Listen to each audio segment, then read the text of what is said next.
Thank you.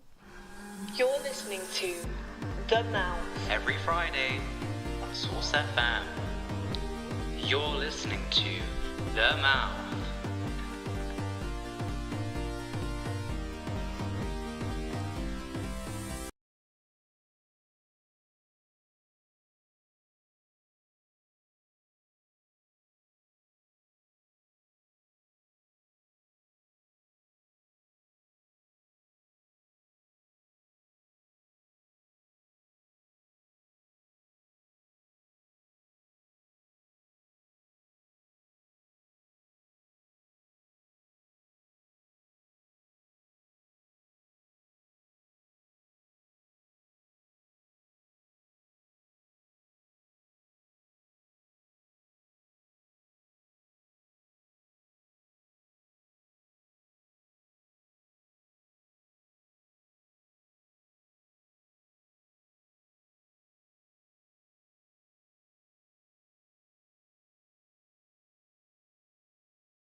Microphones are just going on, so if you just want to read through a few bits quickly, so Andy can test listening to us.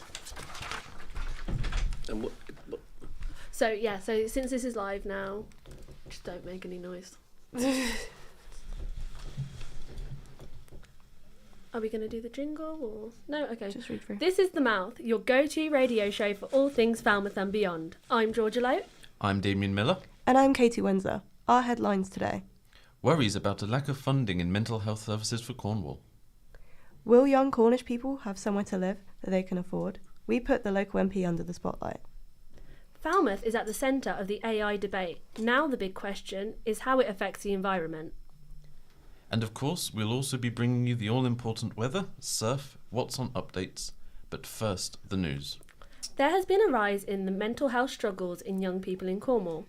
How are those who provide services coping with this influx? Maddie Peplow spoke to 2 people on the front line. That was interesting to hear from those who are connected with providing services for those with mental health struggles. Now, let's hear from someone who took it into their own hands here in Falmouth, starting his own group. Paul Miller, welcome to the studio. Tell us more about what you do here in Falmouth. Hi, thank you very much.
listening to The Mouth. Every Friday on Source FM. You're listening to The Mouth.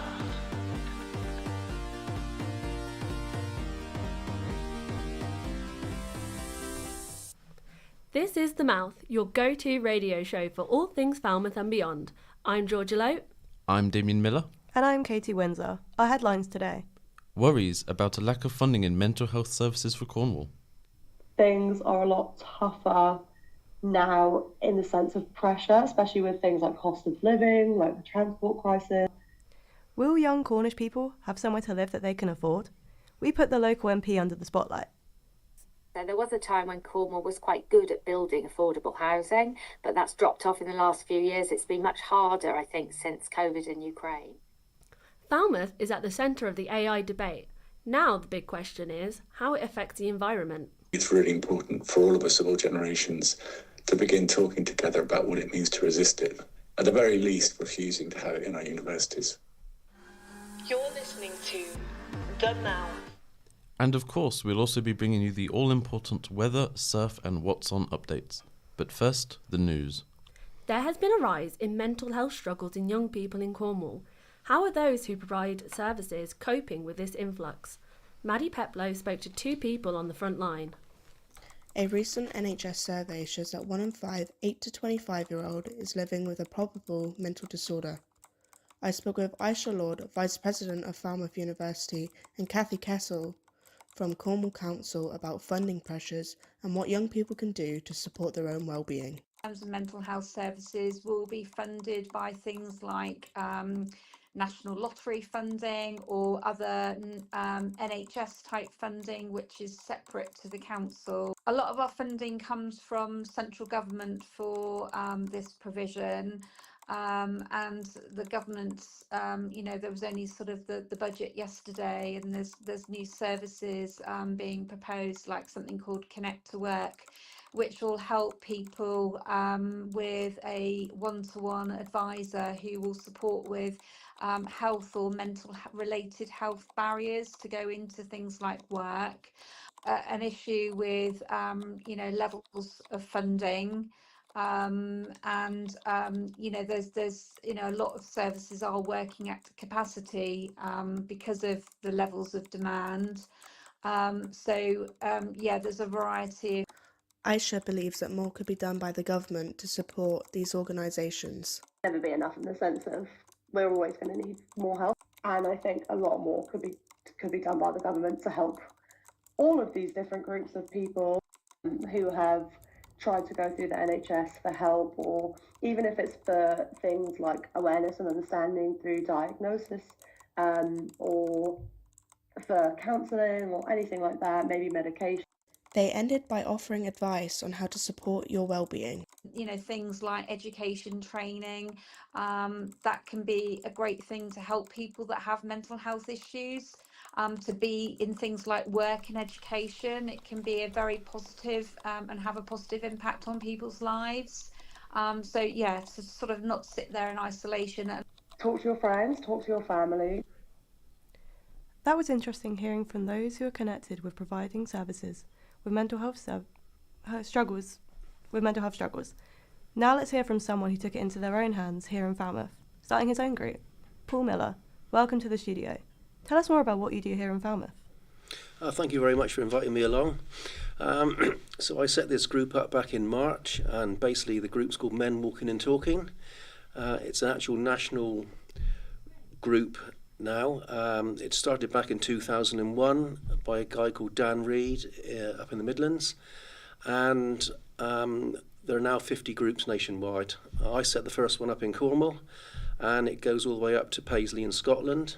And there's roughly around about 550 men out walking every week. We meet every Tuesday evening at Glenvase Car Park at 7:15. Start the walk at 7 o'clock, and the walk takes roughly about an hour. Great. Your group's been going on for under a year. What change have you seen in the people who are coming along? I've seen a massive change in most of the guys that come along now. Basically, it's the actual group has become like a little small community. We get an average of 12 to 15 guys turning up every week. You can literally talk about anything or nothing at all, and it's just good to see them meet up, and basically they've literally become friends within the group and outside the group as well. Great, it seems like a lovely community you've built. And finally, why do you think we need this in Falmouth, and why has it been popular? It's become really popular because it's just really good just to get outside, have a walk, be in nature, and look forward to meeting friends. You know, some people on the group haven't really done an awful lot since COVID. They've been working at home, and it's just really good for them to get out now and meet different people. Great. Thank you so much for taking the time to talk to us. Do you mind giving us your contact details for the group to hear with the local community? Yes, so I've got a Facebook page, and it's called Men Walking and Talking Falmouth. You're more than welcome to pop on there. All the details for all the walks are on there.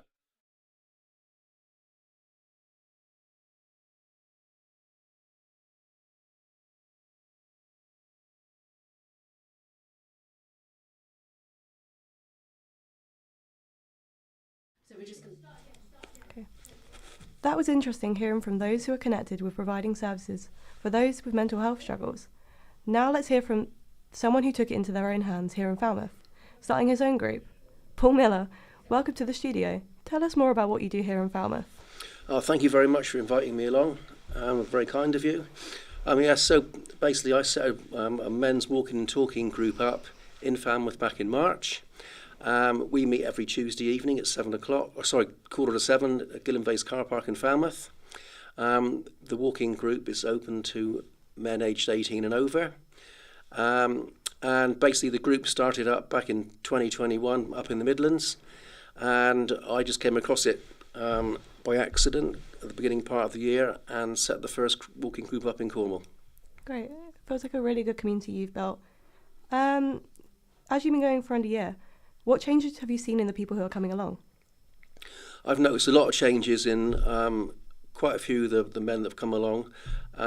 Some of them have been working from home since lockdown. They used to obviously work in an office, and they haven't returned back to the office since lockdown. It's really good for them to get out now. And basically, the walking group has become its own little community. Some of the guys are actually doing things together outside of the walking group now, like, you know, they'll go out and have a walk together, or they go and play golf. So it's good to see that happening. Great. And finally, why do you think we need this in Falmouth, and has it been popular? Yes, it's been very popular. You know, we get an average of, say, between 12 and 15 guys a week turning up for the walk. We have had up to 18 in the past. And it's just good to get the guys out for a walk. It takes about an hour. And like I said before, it's just becoming a really, really good little community. Lovely. Thank you so much for taking the time to talk to us today. Do you mind sharing your group's social media details to let the community know more about it? Yes, so we've got a Facebook page, and it's called Men Walking and Talking Falmouth. So you're more than welcome to pop on there and have a look. All of our details about the walk is on there, so by all means check it out. Great, thank you. Thank you very much. Young people in Cornwall are facing rising house prices and limited affordable homes. We spoke to MP Jane Kirkham to ask her about the problem of stalled housing projects. Darcy Trelaw reports. A recent council meeting shared that house building in Cornwall has fallen for 3 years running amid soaring construction costs and limited government funding. With new homes becoming harder to deliver and fewer affordable options being built, young people in Cornwall face an increasingly difficult task: earning local wages while competing in a housing market that isn't producing enough homes. The Labour MP for Truro and Falmouth, Jane Kirkham, says the slowdown in construction has made building affordable homes more difficult in recent years. So there was a time when Cornwall was quite good at building affordable housing, but that's dropped off in the last few years. It's been much harder, I think, since COVID and Ukraine to build down here, to get the funding, to get the supplies, to get the contractors as well. So to be fair to Cornwall Council, it's been difficult across the board. So the government has recognised that, and we've set a housing target for Cornwall, but to help across the country build those houses. And we don't just need houses, because in Cornwall there are lots of beautiful luxury houses that people can't afford to live in. We need houses that people, as you were saying, young people can afford to buy or to rent and to live in. So what the government has done is set up a £39 billion affordable and social housing fund. That drops, the money comes down in the next financial year. What I've done, working very closely with Cornwall Council, is we've put together a housing strategy with a pipeline of projects. A lot of those are stalled projects. So we've been working with the government and with Homes England, who are the government's housing arm. They will be looking after that 39 billion to work out how we can plug those gaps, those viability gaps. And you may need to plug that gap so you can build affordable. And that's what these affordable housing schemes and funds are for. New figures show that rising prices, soaring rents, and limited housing supply are locking many out of the property market. According to the Office for National Statistics, the average house price in Cornwall hit £289,000 in August this year, up nearly 3% from last summer. This was higher than the rise in the whole South West region over the same period. Meanwhile, wages in Cornwall continue to be 20% lower than the national average. And with the new autumn budget pledging extra funding for housing and planning reforms across the country, now seems like the moment to push ahead on Cornwall's mining-linked job and house building opportunities.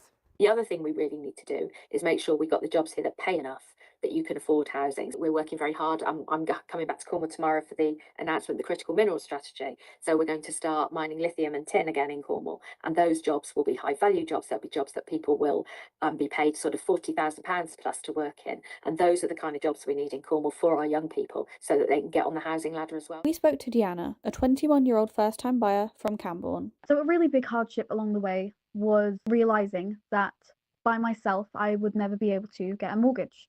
So me and my partner went to the mortgage advisor together and we asked how much I could borrow by myself and how much we could borrow together. And the difference was huge. By myself, it was shocking, really. For many young people, the dream of living and working in Cornwall now depends on whether the county can turn plans into homes that are truly affordable. The inclusion of AI has caused protests and activism here in Falmouth. The original focus was on the lack of creativity that AI has. Now it has shifted to the destructive impact on the environment. Molly Sexton reports. Falmouth University's new degree in AI has caused a stir not only from the creative industries, but also from a sustainability standpoint. Matt Osmond from the School of Art spoke about the effects large AI developers are having on the world around us. Humans have come up with this technology. A very specific group of boys, mostly, have come up with a technology made in their own image, which they're now using to colonise and enclose the rest of the world. According to the United Nations Environment Programme, the development of AI is both hazardous and destructive, with AI infrastructure potentially on track to consume 6 times more water than Denmark, which has a population of around 6 million people. Dr. Jack Furby explains the nature of the development process. This whole process is very resource intensive. So OpenAI model GPT-4 was estimated to use somewhere between 50 and 62 gigawatt hours of electricity just to train the model. So that is the equivalent of powering about 1,000 houses for a year. Matt refers to the idea of AI being a widening straw to drain resources. We need to pay attention to what has happened and what is happening. There's a phrase that the systems theorist Nate Higgins uses is a widening straw. If our digital technology has mostly been the development of an ever more sophisticated straw through which to suck Earth's living resources and turn them into economic growth, AI is an exponential widening of that straw. Jack agrees with the intensity of the effects AI is having on the environment, but outlines a few ways that AI can be developed to reduce this damage. There's only a few companies that will have the ability to train these, so you don't actually end up with a lot of people doing this very resource-intensive creation of models. You can make them in other ways. So, for instance, one of them is using a technology called RAG, or retrieval and generation, which is where you take one of these already trained models and you allow it to have extra insight into what you're doing, and in theory have a more personalised model for a particular task or agent in this case. The overall view is still decidedly negative. However, there is still hope, whether it's through a total resistance to AI, as Matt suggests, or more sustainable development techniques. You're listening to The Mouth. Stay tuned to The Mouth. Coming up, we have more stories for you. Have you noticed how the reuse scene in Cornwall is growing? We have a special report. Just think reuse first over buying brand new. Sailing isn't just for old rich people, says Flushing Sailing Club. They say the young community of sailors are rising. How many people said how welcome they were made to feel, how much they enjoyed the evening, and how much they're looking forward to coming back to the club in the future.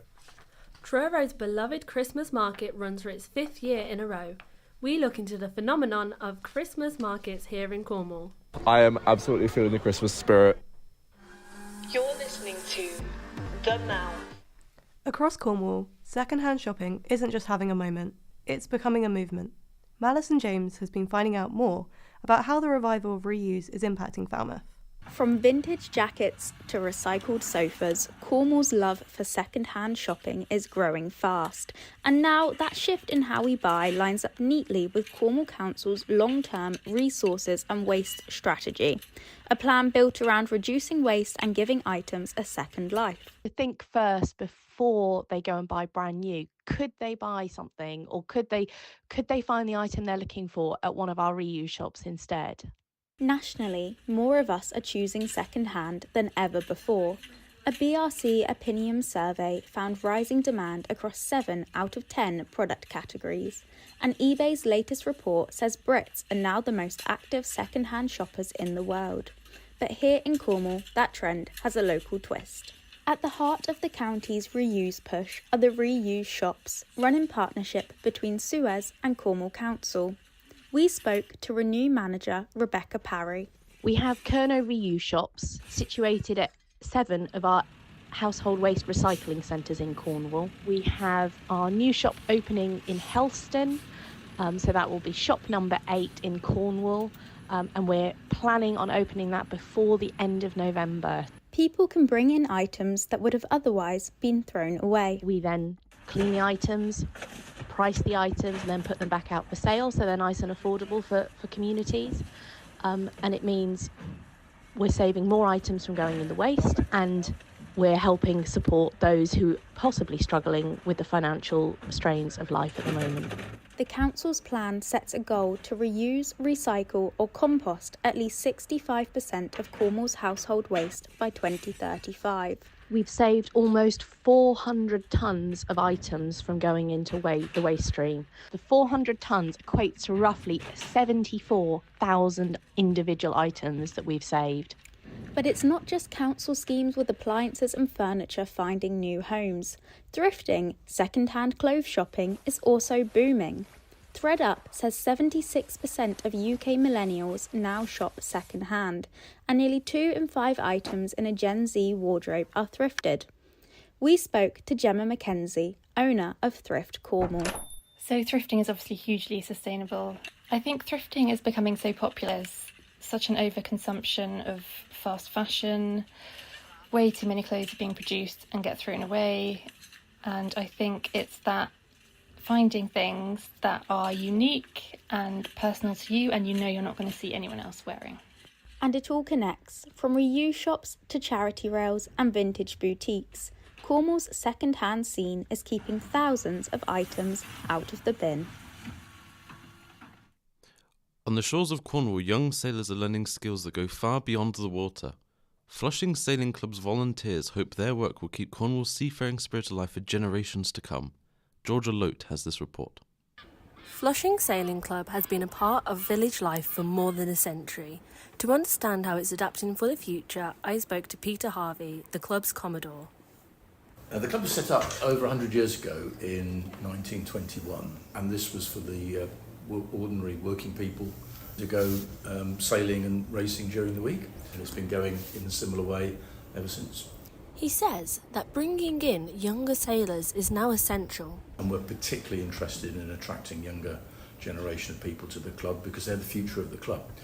And everyone hopes that the club will be here in another 100 years' time, and for that to happen, we need younger people coming in, falling in love with the sport in the way that the older ones did.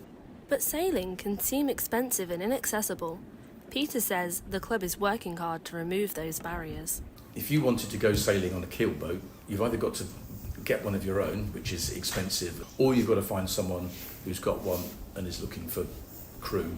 So we have a crewing WhatsApp group, and if you are somebody who wants to come sailing with us, you just put a little message out on that. The skipper can see you and say, oh, that's exactly the sort of person I'm looking for.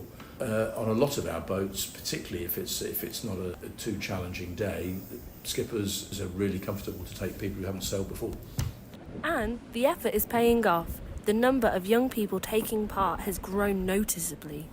You come here on a Tuesday evening, I should think now 30+% of the people in here are under 30.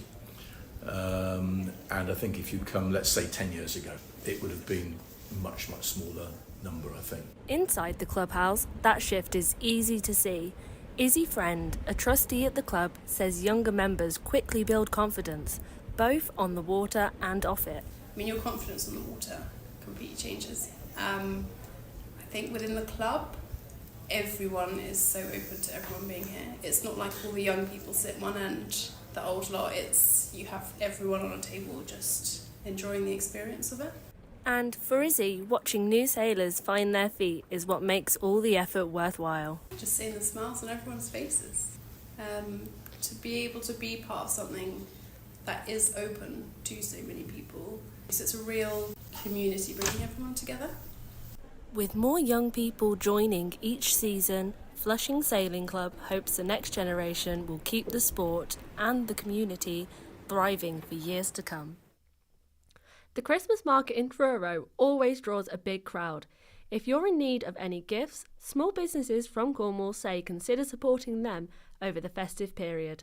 Talia Turner reports.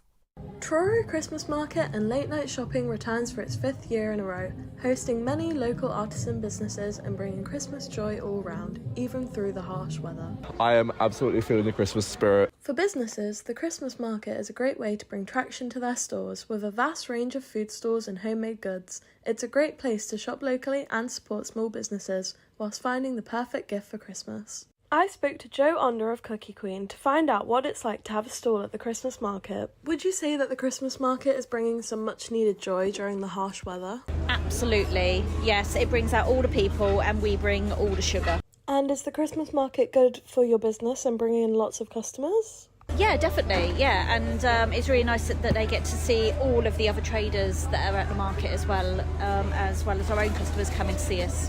And what's your favourite thing about the Christmas market? The community and just the happy spirits.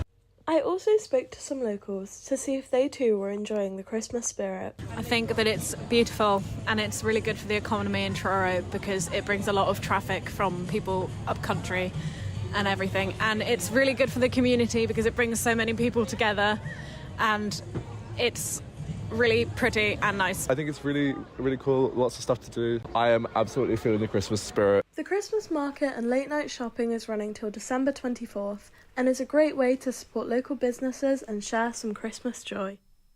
Some say November is still way too early for Christmas, but nothing will stop the festive spirit of Penryn as they celebrate the big Christmas lights on event tomorrow. Damien Miller reports. As November comes to a close, once again the Christmas spirit is taking over the country. Festive decorations and songs are popping up everywhere, and the people of Penryn and Falmouth prepare for the lights on ceremony happening tomorrow at Penryn at 6:30. I'm Harvey Street Curtis. I've been living in Penryn for about 2 and a bit years now, and I must say I am very excited to see these lights come on once again. I think it just really makes me feel, like a part of this community, and that's really nice to me, My family and I don't really celebrate Christmas in the religious term, but I like the gathering of family. It's a time where when my grandparents come over, we have a meal. It's more just a really nice day to hang around with everyone I care about. I think it brings a lot of light to this sort of time of year. It's very dark. The sun sets at about 4:30. Everyone's a bit depressed. I feel like this brings a bit of cheer to everyone, have some more prettier lights to look at than just street lamps. It was very enjoyable. I really found the whole experience to be magical, really. The whole town comes out and it's really sweet. I've been to the one in Bristol a couple times. It's a lot bigger because it's a city compared to a town, but also it feels less homely and feels less interconnected with everyone. They make it a whole big thing, but also you're not surrounded by townspeople you've probably seen a lot. Instead, it's people that come in from all around the city to have a look at it. Doesn't feel quite as communal. Many say that they shouldn't be putting up Christmas decorations before December. Do you think November 29th is too early for such an event? Not really. I think it's about the right time. The longest day of the year is coming on. And it doesn't have to be Christmas exclusive. Like I said, it's more just add a bit of light back into the world. Oh my God, yeah. No, I love little activities. I love decorations, I think Penryn in general, it could, we don't get, a crazy amount of activity compared to what goes on in Falmouth, obviously, but what we do get is really nice, and I'd always be happy to see more of that. Having one more town-wide celebration for everyone would be really nice. Something for Halloween would definitely be cool. The Penryn High Street will be illuminated from tomorrow for the next few weeks. Can you recommend any particular spots to watch the event or see the lights coming on afterwards? I think one of the best spots I found last year was right by the Rose, the little Rose Bakery. Kind of between there and the Spar is a really good spot because you can kind of see the whole high street from there. If you look in both, you can look in both directions, and you're not too far from the church where the whole announcements things happen. You're listening to The Mouth. Looking around Cornwall now to more Christmas light switch-ons. You'll find big events in Redroof, Padstow, Looe and Porthleven, and lots more. Check out your local town. As we head into the afternoon, it's going to be a windy one, with temperatures sitting around 13 degrees. Not barley weather, but a little warmer than the frosty winds last week. By early evening, the skies become cloudy and cooler, around 11 degrees. So it's a breezy start, but the wind will let up, and it'll be a chilly evening by the coast. And now, the surf report. Currently, things are looking a little glum for the waves, the wind's picking up and the sea's cooling down to about 13 degrees. So you'll want a good wetsuit if you're heading out, around 3 or 4 millimetres thick. Waves are expected at around 1 to 2 feet, so if you're just out for a chill board session, you're in luck. This has been The Mouth, your go-to radio show for all things Falmouth and beyond. Follow us on Instagram, Facebook, and check out our website. You're listening to The Mouth. Every Friday on Source FM. You're listening to The Mouth.